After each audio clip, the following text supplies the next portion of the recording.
word of God on this special occasion that we are going to celebrate tomorrow, and it's 75th Independence Day. बड़े सौभाग्य की बात है कि इस बड़े दिन पर, बड़े अवसर पर जो मनाने वाले हैं मिलकर उसे सेलिब्रेट करेंगे और वो 75th स्वतंत्र दिवस होगा। और खुदा का शुक्र करता हूँ कि आज जब हम इस आज़ाद देश में हैं, जब हम फ्रीडम पा चुके हैं, जब हमने आज़ादी पा ली है और 75 साल हो चुके हैं हमारे आज़ादी को, इंडिया के आज़ादी को। लेकिन आपको पता है कई चीज़ों से मैं और आप आज भी आज़ाद होना चाहते हैं। हम कई चीज़ों में आज भी बंधे हुए हैं, हम आज भी कई चीज़ों में बंधवाई में हैं, और मेरा और आपका दिल चाहता है कि हम इस चीज़ से, इस जगह से, इस तकलीफ से, इस बीमारी से हम आज़ाद हो जाएं। And what a privilege to share this word of God with you all। जो आज़ादी है, जो स्वतंत्रता है, वो आज आपके साथ में शेयर करना चाहता हूँ। हम कई बार कोशिश करते हैं कि कोई चीज़ से निकल कर आज़ाद हो जाए। आज के दिन मैं आपसे इस बात को शेयर करना चाहता हूँ कि कौन सी ऐसी चीज़ है, कौन सी ऐसी जगह है जहाँ पर हम जाकर बने रहकर आज़ाद हो सकते हैं। The freedom is for you. स्वतंत्रता आपके लिए है। Come and take the freedom. आइए और स्वतंत्रता अपनी ले लीजिए। होली बुक से बाइबल कहती है, बेटा जिसे आज़ाद करे वो सचमुच में आज़ाद है, पुत्र जिसे आज़ाद करे वो सचमुच में आज़ाद है। निकाल लीजिए, आपको मिलेगा यूहन्ना रचित सुसमाचार उसका 8वां अध्याय और उसकी 36वीं आयत ऑफ जॉन चैप्टर 8 वर्स 36। इसलिए यदि पुत्र तुम्हें स्वतंत्र करेगा तो सचमुच तुम स्वतंत्र हो जाओगे। लिखा है, इसलिए यदि पुत्र तुम्हें स्वतंत्र करेगा तो तुम क्या हो जाओगे? सचमुच में स्वतंत्र हो जाओगे। लेकिन आपको मालूम, पुत्र को स्वतंत्र करने के लिए आपको पुत्र के पास आने की जरूरत है, आपको उसके घर में आने की जरूरत है। अगर आपको कोई सामान चाहिए होता है तो आपको जरूरी है कि आप किराने की दुकान पर जाकर उस सामान को ले लें। अगर आप चाहते हैं कि आपको आपके घर में दूध लिया जाए, आप दूध बनाना चाहते हैं, तो अमूल फैक्ट्री का मालिक आपके घर पे दूध लाकर नहीं देगा। आपको दुकान पर जाना पड़ेगा और वो दूध वहाँ से खरीद कर आपको घर लेकर आकर फिर उसकी चाय या जो आपको बनाना उसका आनंद लेना होगा। खुदावंद चाहता है कि आप उसमें पाए जाए, उसके घर में पाए जाए। आज का मेरा टॉपिक ही ये है, आज़ादी, freedom, freedom in his presence. आज़ादी उसके हुजूरी में, उसकी उपस्थिति में आज़ादी है। आज़ादी आपको कहीं और नहीं, दुनिया में आप जहाँ मर्जी चले जाओ, आप मालदीव्स चले जाओ, आप अलग अलग जगहों पर घूमने चले जाओ, आप पहाड़ पर चले जाओ। Let me tell you my friend, आपको वहाँ पर आज़ादी नहीं मिलेगी। आपको थोड़े समय के लिए लगेगा yes I am free right now, I am free. लेकिन जब आप वापस लौट कर आओगे अपनी जगह पर, you will get the same environment, you will get the same circumstance around you, and you will be again in depression, again you will be in burden and you will be in struggle. But there is a place where you can get totally freedom, and that place is nothing else but the presence of Almighty God. वो खुदावन का घर है, उसकी हुजूरी है, जहाँ पर आप आकर कंप्लीट स्वतंत्रता पा सकते हैं। उसके अलावा आप जहाँ मर्जी चले जाए घूमने के लिए, आप विदेश में चले जाए, आप इंडिया के जन्नत में, जिसे जम्मू कश्मीर कहते हैं, आप वहां पर चले जाए, आप कई और जगह पर आप गोवा घूमने चले जाए, यू विल फील गुड। आपको अच्छा लगेगा कि हाँ हमें लग रहा है हम फ्री हो गए। लेकिन जब आप लौट कर आएंगे, आप वही सर्कमस्टांस में, वही चीज़ों में वापस अपने आप को घिरा हुआ पाएंगे। और हो सकता है जब वहाँ पर आप हो तो भी आप अपने आप को स्वतंत्र ना पाए। लेकिन एक जगह है, एक घर है जहाँ पर आप आकर स्वतंत्र हो सकते हैं। फ्रीडम इज ऑल योर्स, और वो कोई और नहीं लेकिन खुदावन की हुजूरी है। और वो आपको बुलाता है, he calls you with your name, he calls you by your name। वो आपको आपके नाम से पुकारता है और कहता है मेरे बेटे, मेरी बेटी, तू सुन और मेरे पास लौटा। यशायाह की किताब यशायाह 43 अध्याय में लिखा हुआ है, मैंने तुझे नाम लेकर बुलाया है और तू मेरा ही है। आप किसी और के नहीं, लेकिन आप खुदावन यीशु मसीह के हैं। और वो आपको पुकारता है, आपको बुलाता है और चाहता है, अगर आप परेशान हैं, दुख में है, तकलीफ में है और आप बीमार हैं, तो कहीं और भाग कर ना जाए, किसी और की मदद लेने न जाए, लेकिन एक ही की मदद लेने उसके शरण में आए, और वो खुदावन यीशु मसीह है। उसका कलाम कहता है मत्ती उसके 11वें अध्याय और 28वें वचन में, हे बोझ से दबे हुए लोगों, मेरे पास आओ और मैं तुम्हें विश्राम दूंगा। उसका कलाम ये नहीं कह रहा go to that pastor and he will set you free. No, go to that man, go to that lady and they will set you free. Never. I have kept higher authorities upon you, go to them and they will set you free. No. The word of God says, come to me and I will set you free. मेरे काबिल आओ, मेरे पास आओ और मैं तुम्हें विश्राम दूंगा। सुनिए, कोई और जगह विश्राम पाने, कोई और जगह स्वतंत्र होने की कोई और जगह है ही नहीं इस दुनिया में। उसका कलाम कहता है जितनों ने उस पर विश्वास किया, जितनों ने यीशु मसीह पर विश्वास किया, वो सारे बचाए जाएंगे, वो सारे आज़ादी में आएंगे, वो सारे स्वतंत्र हो जाएंगे। किससे? बीमारी से, तकलीफों से, परेशानियों से, हालातों से, विपरीत परिस्थितियों से, सारी चीज़ों से। आपको मालूम, ये चीज़ें आपके ऊपर आती दिखाई तो देगी, आपके ऊपर आएगी, लेकिन आप अपने आप और औरों को कंपेयर कर सकते हैं। जो परेशानियां आपके ऊपर आ रही है वो किसी और के ऊपर भी आई है, संसार के लोगों के ऊपर, और वो लोग तबाह हो गए, वो पागल हो गए, उन्हें डिप्रेशन की गोलियां खानी पड़ती है, उन्हें रात में नींद नहीं आती, जब तक वो 2-4 गोलियां ना खा ले वो सो नहीं पाते, वो चैन की सांस नहीं ले पाते, वो कहीं पर जा नहीं पाते। क्यों? क्योंकि वो हर समय अपने टेंशन से, अपनी परेशानी से घिरे हुए होते हैं और उन्हें समझ में नहीं आता मैं कहाँ जाऊँ, मैं क्या करूँ, और वो सिर्फ अपने बिस्तर पर लेटे रोते रहते हैं और रोते रहते, आंसू बहाते रहते और कहते हैं कि हमें पता नहीं अब हम क्या करें, हमें लग रहा है कि हमारी चीज़ें हाथों से फिसलती जा रही है, ऐसा लग रहा है हमारा बिजनेस गिरता जा रहा है, कोलैप्स होता जा रहा है, हमारे परिवार खत्म होता जा रहा है, मैंने जो चाहा मैं बना कर रखूँ और वो हाथ से अब ऐसा फिसलता जा रहा है कि मानो खत्म होने पर है, नाश होने पर है। लेकिन सुनिएगा, जब आप खुदावन के हुजूर में हैं, आपको ये चीजें होती दिखाई तो देगी, लेकिन तब भी आप निश्चिंत रहेंगे। क्योंकि उसका कलाम कहता है अपनी सारी चिंता मुझ पर डाल, क्योंकि मुझे तुम्हारा ध्यान है। There is somebody who cares for you. There is somebody who wants you to give all your burdens to him. कोई तो है जो आपके लिए सलीब चढ़ा, कोई तो है जिसने आपके लिए सैक्रिफाइस किया। क्यों? क्योंकि आप डिप्रेशन में ना रहें, क्योंकि आप परेशानी में ना रहें, क्योंकि आप तकलीफों में ना रहें। आपको दिखाई तो दे, लेकिन that is not you who is bearing, that is he, the Lord of almighty, the God of almighty. He is bearing all the problems. He is facing all the problems. एक व्यक्ति होता है और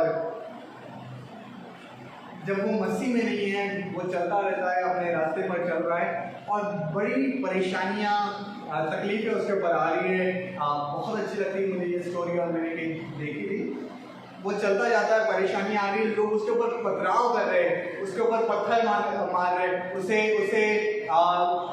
बड़े बड़े पत्थर और कई लोग उसके ऊपर पथराव कर रहे हैं, मार रहे हैं और उसे मार डालना चाहते हैं। चाहते हैं। मालूम क्या है? और लिखा हुआ था उस पत्थरों पे, उस स्टोन्स पर, इट वाज रिटन, एक पत्थर जो आया उस पर लिखा था स्ट्रेस, दूसरा पत्थर आया उस पर लिखा था डिप्रेशन, तीसरा पत्थर आया उस पर लिखा था कर्जा, डेट, चौथा पत्थर आया उस पर लिखा था बीमारी। ऐसे अनेक पत्थर चारों तरफ से आ रहे थे और उसे घेर रहे थे, उसे मार रहे थे और वो मरने पर था।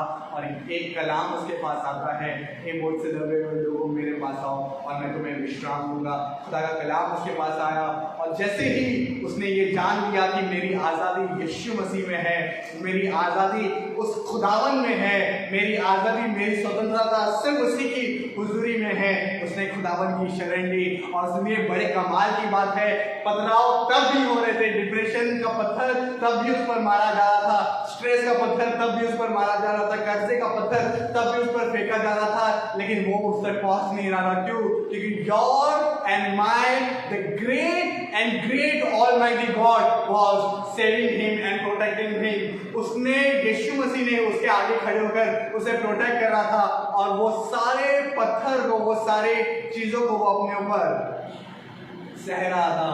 और वो व्यक्ति जो मरने पर था वो बचाया गया, जिस पर पथराव किया जा रहा था वो बच गया।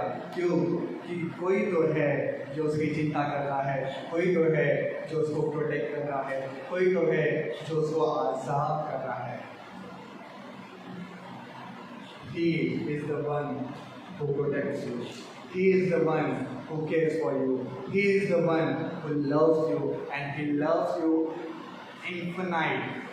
वो सबसे अधिक आपको प्यार करता है, जितना माँ अपने बच्चों को प्यार नहीं करती, जितना बच्चे अपने माँ बाप से प्यार नहीं करते, जितना बाप अपने बच्चों की केयर नहीं करता, उससे कहीं अधिक ज़्यादा खुदावन आपको जिसने बनाया है वो आपसे प्यार करता है और वो आपकी चिंता करता है। वो आपको पत्थर खाते हुए देखकर बैठ नहीं सकता।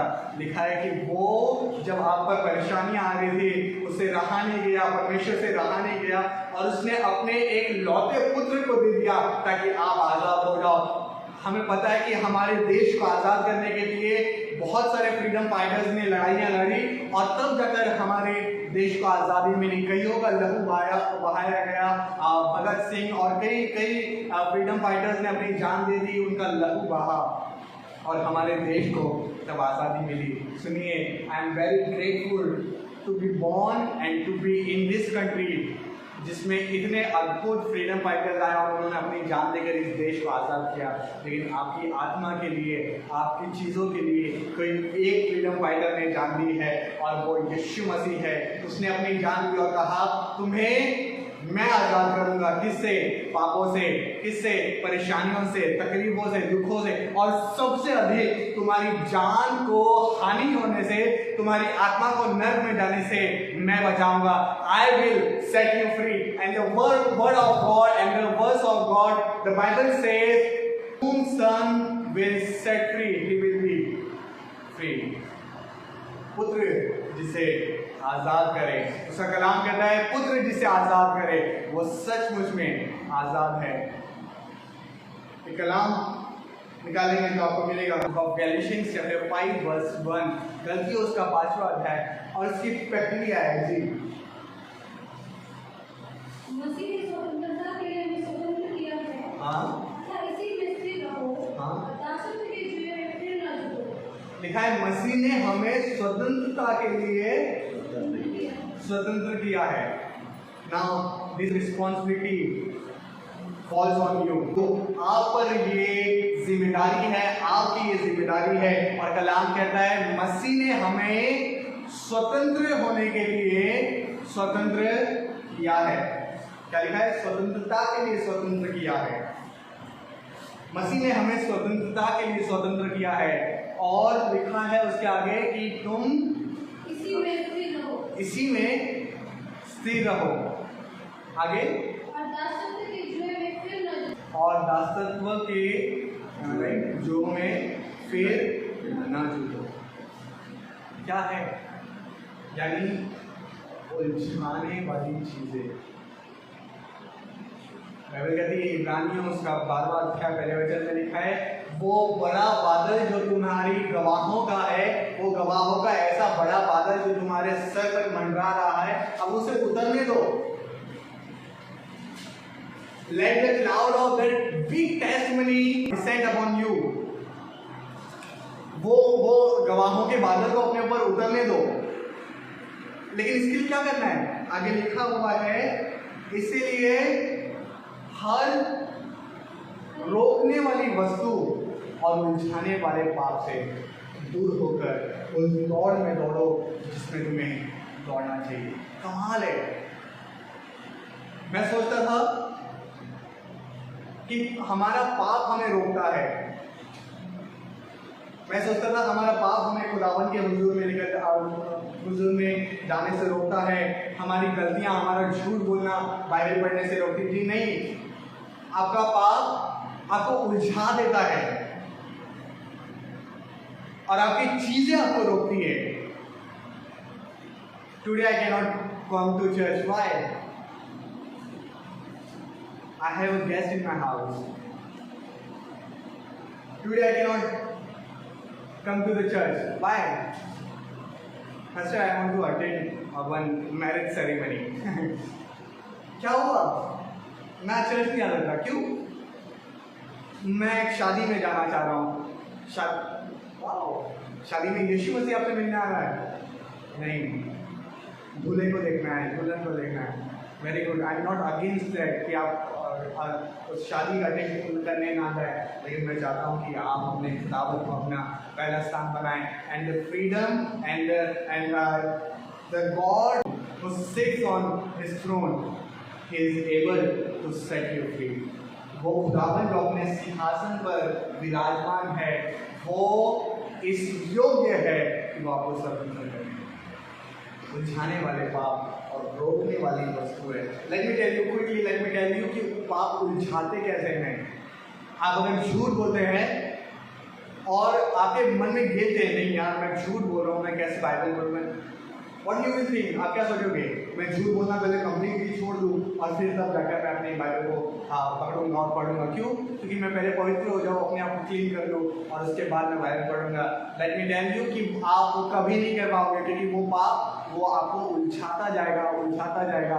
और खुदा का कलाम कहता है कि आप जैसे हैं वैसे ही उसके पास लौट कर आए। आप जैसे हैं, जो हालत में है, वैसे ही उसके पास आ जाए। वो बेटा जो उड़ाव पुत्र जो पिता से दूर हो गया था, वो जिस हालत में था वैसे ही उसके बाप के पास आया, गया बहुत अच्छा सूट बूट में, बहुत अच्छे कपड़े पहनकर, ब्रांडेड एरो का शर्ट पहनकर, डेनिम्स की पैंट पहनकर गया होगा, पीटर इंग्लैंड का जैकेट उसने पहना होगा। और वो गया तो वैसा था, लेकिन जब लौट कर आया तो उसके कपड़े फटे हुए सूरों के बीच में रहकर आया और वो दाग से, वो गंदगी से, कीचड़ से लत पर अपने पिता के पास आ रहा है। उसने ये नहीं सोचा कि मैं पहले साफ होकर नहा धोकर अपने पिता के पास आऊँ। क्यों? क्योंकि उसे पता था मैं जैसा हूँ मैं वैसे ही अपने पिता के पास जाऊँगा और मेरा पिता मुझे साफ करेगा।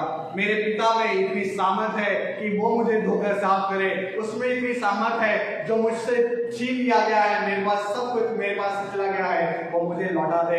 आसमान के खुदा में इतनी सामर्थ है, जो बढ़ोतरी आपके पास से चली गई है वो आपको वापस लौटा दे। जो सेहत आपके पास से चली गई है अब वो आपको लौटा दे। जो फाइनेंस आपके पास से चला गया है वो आपको लौटा दे। जो परिवार, जो रिश्ते आपके पास से चले गए हैं, आपसे टूट गए हैं, वो खुदावन आपको लौटा दे। उसमें इतनी सामर्थ है और वो चाहता है आप बंधुआई से आजाद हो जाए। लेकिन आपको करना सिर्फ इतना है कि आप जैसे हैं, the way you are, come to his presence, जैसे मर्जी आप है, आप उसकी हुजूरी में आ जाए, आप उसकी हुजूरी में आ जाए, तब वो आपको आजाद करेगा। In the last verse, आखिरी आयत पढ़कर समाप्त करूंगा। कई बार मैं और आप कहते हैं, Pastor, you don't know, I'm fighting and I'm struggling with so many things. मैं बहुत सारी चीज़ों से स्ट्रगल कर रहा हूँ, फाइट कर रहा हूँ। Let me tell you, it's not you who is fighting. It's Jesus who is fighting for you. I'll prove that for you. Book of Revelation, chapter 17, verse 14. प्रकाशित वाक्य 17वां अध्याय और उसकी 14वीं आयत। से लड़ेंगे हाँ और मेमना उन पर जय पाएगा, हाँ क्योंकि वह पशुओं का प्रभु और राजाओं का राजा है, और जो बुलाए हुए और चुने हुए और विश्वासी है वे उसके साथ है, वे भी जय पाएंगे। सुनिए, there is somebody who is constantly fighting for you।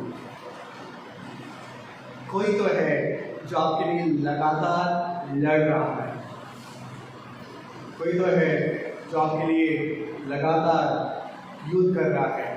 और उसका कलाम कहता है ये मल युद्ध मेरा और आपका मांस और लहू का नहीं है, ये उन प्रधानताओं और अंधकार की शक्तियों से है जो आसमान में है, आकाश में है। हमारा मन युद्ध नहीं है। अगर आपके परिवार वाले आपके साथ नहीं है, they are not against you, they are your family, they love you, वो आपसे प्यार करते हैं, वो आपके अगेंस्ट नहीं है। नहीं मेरे पिता मेरे से नाराज है, मेरे पति ने मेरे को छोड़ दिया। नहीं, the fight is not between you and them, the fight is between God and the evil spirits. The fight is between Almighty God who created heaven and earth and who created you, and the fight is between God and the evil kingdom. Let me tell you, there is somebody who is constantly fighting for you. और जब वो लड़ रहा है केवल वो नहीं देगा, लिखा है जितने उस पर विश्वास रखते हैं, कम ऑन प्रेज गॉड, जितने उस पर विश्वास रखते हैं, सुनिए, जितने उस पर विश्वास रखते हैं, और लिखा है जितने मेमने के साथ है, और न सिर्फ चुने हुए बल्कि बुलाए हुए चुने हुए, और जितने उस पर विश्वास रखते हैं सब बचाए जाएंगे। हालेलुया! जितने उस पर विश्वास रखते हैं, जितने उसके पास आते हैं, न सिर्फ चुने हुए लेकिन बुलाए हुए भी बचाए जाएंगे। और फ्रीडम इज फॉर यू, आजादी आपके लिए है, उसका कलाम आपके लिए है। और let me tell you, the freedom is nothing else but Jesus Christ, कुछ और नहीं, वो आजादी सिर्फ और सिर्फ यीशु मसीह है। टेक दैट फ्रीडम, ले लीजिए उस आज़ादी को, और जब आप उस आज़ादी को ले लेंगे, जब उसे अपने घर लेकर जाएंगे, जब उसे अपने परिवार में लेकर जाएंगे, जब उसे अपने रिश्तों में लेकर जाएंगे, you will see the drastic change, the miraculous change in your neighbour, in your family, in your colleagues, everywhere you want to see the changes. Take Jesus Christ there and you will see the drastic and marvelous change. आप जहाँ अपने चीज़ों में बदलाव देखना चाहते हैं, अपने रिश्तों में, अपने कलीग्स में, अपने काम करने की जगह पर, अपने लोगों में खुदावन को लेकर जाए, अपनी सेहत में खुदावन अद्भुत बदलाव लेकर आए। Hi, hope you like the video and you are blessed. जैसे शद्रक, मेशक और अबेदनगो ने खुदावन की शरण ली, खुदावन ने उन्हें बचा लिया, and they got the freedom. So अगर आप इस कलाम से बरकत पा चुके हैं, do like, share, subscribe our channel, and see you then afterwards in the next video. God bless you.